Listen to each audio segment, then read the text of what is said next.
300 to 1. For every single ounce of physical silver that actually exists in bank vaults, there are 300 ounces traded on paper, promises, contracts, digital entries that say silver, but contain nothing but air. And now new global banking laws have made it nearly impossible for banks to continue this game. They can't sell what they don't have.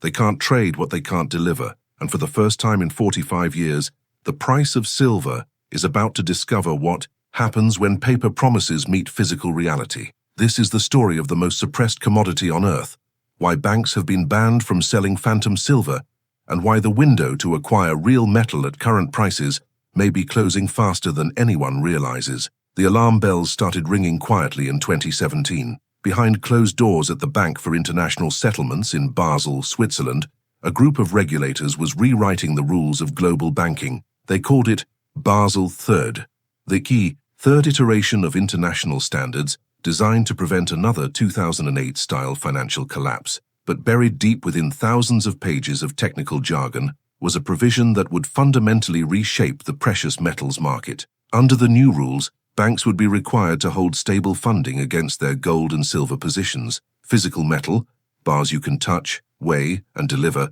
would be classified as a Tier 1 asset, equivalent to cash. Paper metal, the unallocated accounts, the futures contracts, the derivatives that had dominated trading for decades, would face an 85% funding requirement. In plain language, for every $100 of paper silver on their books, banks would need to secure $85 in stable funding. This was not a minor accounting adjustment. This was a death sentence for the paper-silver market. For decades, bullion banks had operated what critics call a fractional reserve system for precious metals. They would sell silver they did not own to clients who would never take delivery. The same ounce could be sold dozens, even hundreds of times, because nobody actually wanted the physical metal. They wanted exposure to the price. It worked brilliantly until it didn't. When Basel III began phased implementation in Europe in 2021, then expanded to the United States in July 2025, the banks faced an impossible choice: acquire massive quantities of physical silver to back their paper positions or exit the market entirely. Most chose to exit. The London Bullion Market Association, the heart of global precious metals trading, processing over 200 million ounces of silver daily, sent a 50-page letter begging regulators to delay implementation. They warned it would devastate their business model. The regulators refused. What they understood, and what the banks feared, was simple mathematics. The silver market had been selling metal that didn't exist for so long that unwinding those positions would require more physical silver than was available anywhere on Earth. To understand the magnitude of this problem, you need to understand the numbers. In 2023, Jeffrey Christian of CPM Group testified before the Commodity Futures Trading Commission that the paper-to-physical ratio in silver markets exceeded 100 to 1. For gold, it was problematic but manageable. For silver, it was a ticking time bomb. More recent analysis suggests the ratio has expanded to 300 to 1 or higher. Think about what this means. If just 1% of paper silver holders demanded physical delivery, the entire system would collapse overnight. The COMEX, the primary futures exchange for silver in the United States, has registered silver inventories that have plummeted by over 70% from their 2020 peak, from 346 million ounces down to barely 80 million. And much of that remaining metal is already spoken for, backing exchange-traded funds that promise investors exposure to real silver. London is even worse. The LBMA's free float, the silver actually available for trading rather than locked in allocated accounts, has fallen below the average daily trading volume. There isn't even 1 day's worth of liquidity left in physical silver. The system is not stressed. The system is broken. And this is happening while demand is exploding. Silver is not just a precious metal. It is the most electrically conductive element on Earth.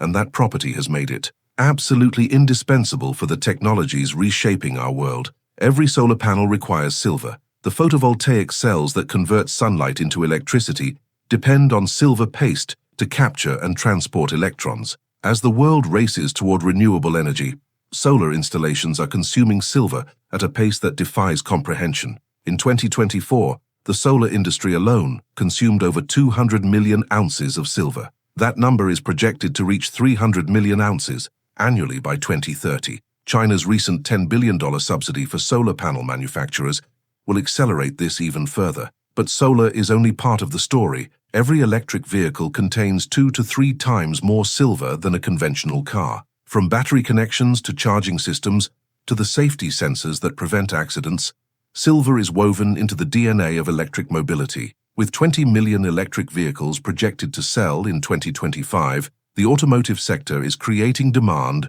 that didn't exist a decade ago. Add artificial intelligence. Every data center processing your searches, your streaming, your social media is packed with servers that require silver for their circuit boards and connections. The AI revolution is not just a software phenomenon. It is a massive consumer of physical resources, and silver sits at the top of that list. The Silver Institute projects total demand will exceed 1.2 billion ounces in 2025. Global supply will be approximately 1 billion ounces. The math doesn't work. For 5 consecutive years, the world has consumed more silver than it has produced.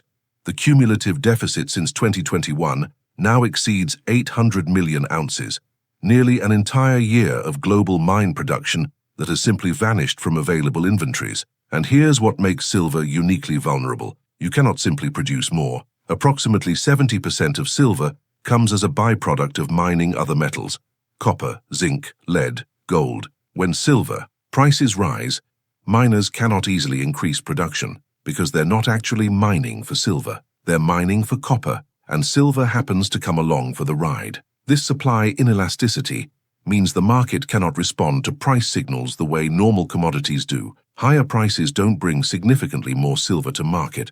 They just make the existing shortage more expensive. The last time we saw conditions remotely similar to today was 1979. That year, 2 brothers from Texas decided to corner the silver market. Nelson Bunker Hunt and William Herbert Hunt were oil billionaires who had grown convinced that inflation would destroy the US dollar. They saw silver as the ultimate hedge, a form of money that governments couldn't print. By the end of 1979, the Hunt brothers had accumulated 100 million ounces of physical silver and massive futures positions. They owned an estimated 1/3 of all privately held silver on Earth, not counting government reserves. The price exploded from $6 per ounce to nearly $50 in just 12 months, a 700% increase that sent shockwaves through global markets. Tiffany's took out a full-page advertisement in the New York Times, calling the Hunts' actions unconscionable. Doctors struggled to afford X-ray film. Families melted down heirloom silverware.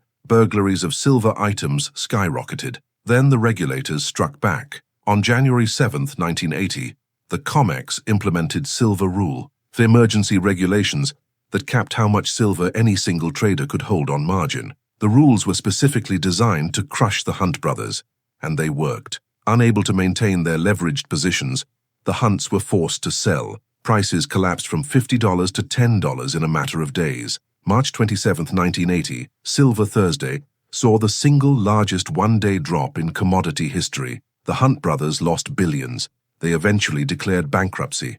The lesson learned by regulators and banks was clear: never let anyone corner the physical silver market again. The paper market was the solution. By creating a system where silver could be traded infinitely without physical constraints, the banks ensured that no individual or group could ever again threaten their control over prices. The COMEX became a place where contracts were settled in cash, not metal. The LBMA became a clearinghouse for promises rather than bars. For 45 years, this system worked exactly as designed. Silver prices remained suppressed relative to gold and other commodities. Industrial users enjoyed cheap inputs. Banks made fortunes on trading volumes, and anyone who complained about manipulation was dismissed as a conspiracy theorist, until JP Morgan paid nearly $1 billion in fines for doing exactly what the conspiracy theorists had alleged. In 2020, 2 JP Morgan traders were convicted of spoofing, placing fake orders to manipulate prices in the precious metals markets. The evidence presented at trial confirmed what many had long suspected. The paper market wasn't just disconnected from physical reality. It was actively manipulated to remain that way. But manipulation only works when you control the physical supply. The moment there isn't enough real silver to satisfy even a fraction of paper claims, the game ends, and that moment may have arrived. Consider what happened in late November 2025. A cooling system failure at a data center disrupted operations at the Chicago Mercantile Exchange, causing a 10-hour trading halt on the COMEX silver futures market. When electronic trading screens went dark,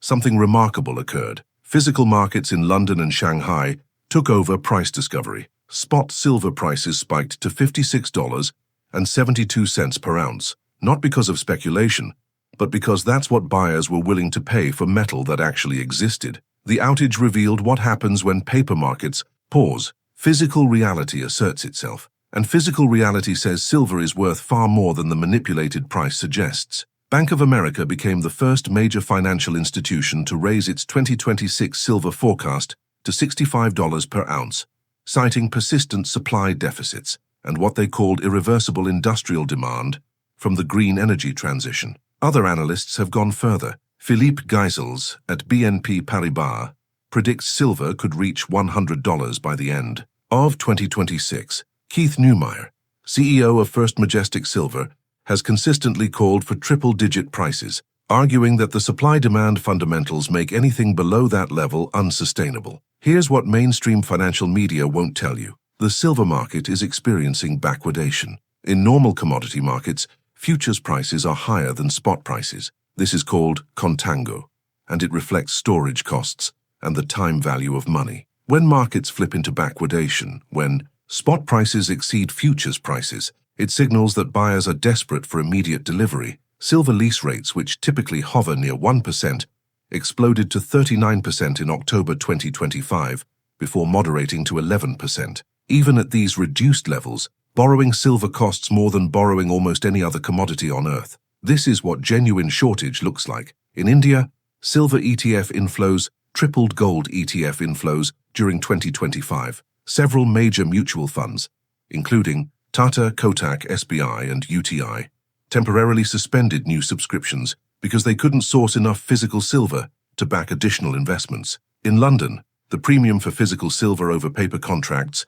reached levels not seen in decades. Traders are paying over $1 per ounce above the COMEX price just to get metal that actually exists. The arbitrage gap that should close within hours has persisted for months because there isn't enough silver to move from one location to another. The system is seizing up. The United States government recognized this reality when it designated silver a critical mineral in late 2025. This designation, typically reserved for resources essential to national security, acknowledges that silver isn't just a monetary metal or an investment vehicle, it's a strategic commodity that the modern economy cannot function without. Following this designation, investigations under Section 232 of the Trade Expansion Act have raised the possibility of tariffs on imported silver. The U.S. imports approximately 64% of the silver it consumes, primarily from Mexico, Canada, and Peru. The threat of tariffs triggered precautionary buying, with approximately 75 million ounces flowing into U.S. vaults since October. This political maneuvering has effectively put a floor under prices, as strategic stockpiling competes with industrial buyers for limited supply. And here's the part that should concern anyone holding paper claims to silver. When push comes to shove, governments and industries get the metal first. Investors holding futures contracts or ETF shares may find themselves settled in cash rather than silver when the physical supply runs out. The COMEX contract explicitly allows for cash settlement at the exchange's discretion. Several investors have already reported being forced to accept cash instead of metal, despite demanding physical delivery. What does this mean for prices? The technical case for $100 silver rests on three pillars. First, the supply-demand fundamentals are irrefutable. 5 consecutive years of deficits totaling 800 million ounces cannot be resolved without dramatically higher prices. The deficit is not shrinking. The Silver Institute projects approximately 150 million ounces of additional shortfall in 2025. Second, Basel III has structurally changed the market. Banks can no longer suppress prices through unlimited paper creation because doing so now carries massive capital costs. The era of cheap paper silver is ending. Third, industrial demand is not discretionary. Solar manufacturers cannot substitute away from silver. Its conductivity is unmatched. Electric vehicle producers cannot eliminate silver from battery systems. Safety regulations require it. AI data centers cannot function without silver-containing components. The physics demands it. When you combine inelastic supply with inelastic demand, prices must rise until something breaks. Either supply dramatically increases, which takes years of mine development that isn't happening, or demand dramatically decreases, which means abandoning the green energy transition. Neither outcome is likely. The path of least resistance is higher prices. The question is not whether silver will reach $100. The question is when, and whether you'll be positioned before it does. Because here's the uncomfortable truth that Wall Street doesn't want you to hear. In a system where paper claims exceed physical supply by 300 to 1, there will not be enough metal for everyone who wants it. When the paper market finally breaks, when enough investors demand delivery simultaneously, the price discovery process will be violent and rapid. Those holding paper will receive cash settlements based on yesterday's suppressed prices. Those holding physical will own the most essential industrial metal of the 21st century. The Hunt brothers tried to corner the silver market with leveraged futures. They failed because regulators could change the rules and force liquidation. But you cannot regulate away physical scarcity. You cannot legislate additional silver into existence. You cannot print your way out of a geological shortage. The window is closing. Basel III has locked the banks out of their manipulation scheme. Industrial demand grows by the week. Mine production remains flat. Inventories drain towards zero. One day, perhaps soon, the last ounce of deliverable silver will leave a COMEX vault or an LBMA warehouse. On that day, the paper market will discover what the Hunt brothers learned in 1980. When you've sold more silver than exists, the market eventually forces a reckoning. The only difference is that this time, it won't be two Texas billionaires holding the metal. It will be solar panel manufacturers in China, electric vehicle factories in Germany, semiconductor plants in Taiwan, and the few investors who understood the game before it ended. If this changed how you think about the financial system, subscribe. Each video here reveals another hidden mechanism behind the markets, and nothing in economics happens by accident.